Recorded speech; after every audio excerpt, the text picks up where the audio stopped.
Hi, everyone. Welcome back to Engineer in the Loop. It's been a while. So I wanted to give you a small update on where we're going with the channel, little life update, and then an awesome new announcement we have. So to begin with our first update, if you didn't know, I've been gone for paternity leave. So I'm starting back, hitting the ground running today, October 1st. Have a healthy, happy baby boy. And it's been a little bit of fun, been a little bit tiring, but overall it's been super rewarding and it's really awesome. I really appreciate working at a company like Lean Techniques that give me time to, really enjoy that experience and figure out how to be a father a little bit. Still working on that. But anyway, it's been a huge blast. So if you don't want to see baby pictures or any of that, there might be some of that, or a little bit of sleep deprivation that might be coming through some of these. Feel free to call it out. If you have any words of support, any of that sort of stuff, let me know. In a channel news, we just got an announcement from YouTube that we've been around for a year now. So that's super exciting. Thank you all for subscribing to us, listening to what I have to say, and Brian as well, and all of our awesome and amazing guests. One thing that did maybe leave me, or something I thought about while I was gone, was kind of the value exchange for this podcast. You come and listen to us. We have really cool guests.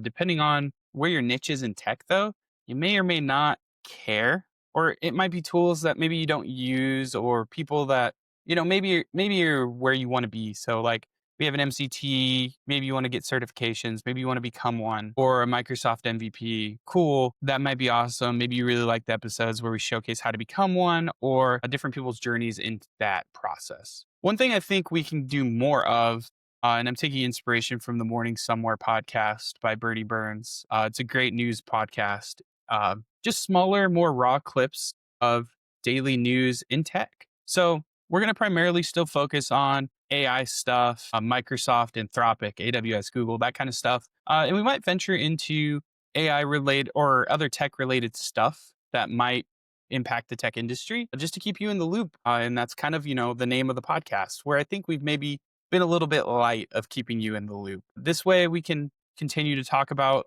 all of that. The plan is to do daily segments Monday through Thursday. So we'll do short little blurbs of AI news. And then also on Friday, we'll continue to do our guest podcasts as well. So you can expect 5 episodes from us a week, 4 more short ones, little news segments, and then 1 with a guest where we might be showcasing a product, what they're doing, or their journey into tech. So you still find those inspirational. Don't worry, they'll still be there.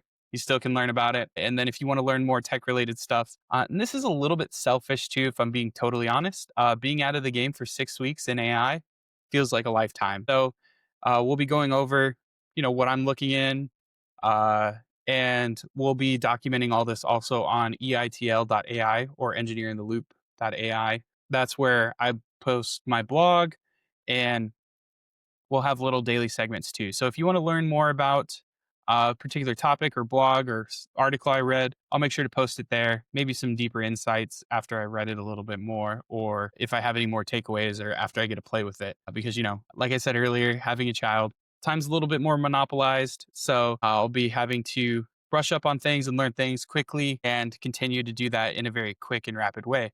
And I hope to bring you along while I do that. So for October 1st, 2025, the news in AI, Microsoft brings Anthropic AI models to 365 Copilot, which is huge, right? Because before you couldn't really use those, and you could kind of with AI Foundry use it as kind of a proxy, and you still can do that, right? So we can put our keys into AI Foundry and bring whatever models we want in, as long as they're using the OpenAI format, which I believe most models are today. So, right, you could use Gemini, you can use Anthropic models, but this makes it for those business users that aren't super tech focused. It makes it so you don't have to manage all of that, right? We can just bring it into Copilot. This really allows our business users to potentially use the models that get the job done for them the best, which I think at the end of the day is what we're all striving for with AI, right? You don't want to burden your business users or end users with what model works best for me.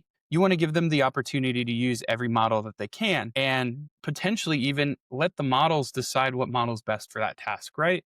We don't want to be using a Lamborghini when all we need is a skateboard, right? Because you can imagine the cost difference there, huge. So this is, I think, a huge step forward in that. I think it's also a great step. Microsoft is continuing to be the place where people go to use models, and not so much of just they model shop. Kind of in tandem with that, Anthropic announced that Sonnet 4.5 is now available, and they've been quoted saying it's the best AI model in the world for real world agents, coding, and computer use. If this is your first time hearing about computer use, that is just basically where you give the AI model access to your desktop and ask it to go do a task for you. So you can say, hey, open Excel, make a spreadsheet, do a thing, yada, yada. It can basically then interact with your applications on your computer on your behalf. Might be spooky, scary to some people, might be super liberating and awesome to others, because what that helps bridge the gap for is you don't have to wait for each company to build an AI agent to use their software. You can instead have your AI agent just kind of live on top of your desktop and use your software on your behalf. So that's super cool, exciting. I'll be playing with that model here probably pretty soon, and I'll let you know how I feel about it then. And then finally, Amazon unveiled a new generation of AI powered Kindles and other devices. That's a new model or a new thing that they just announced. So there's more AI products being announced from Amazon. Copilot is kind of a SaaS product. This is going to be a real device product. And I'm curious to see how people's thoughts, feelings are about that once it goes live. So with that, that is going to be it for October 1st. We'll do more or a deeper dive and link all the articles in eitl.ai. And we'll go there. So if you want to read more, check that out. Otherwise, welcome back to Engineering the Loop, and I hope to see you guys tomorrow. Bye, everybody.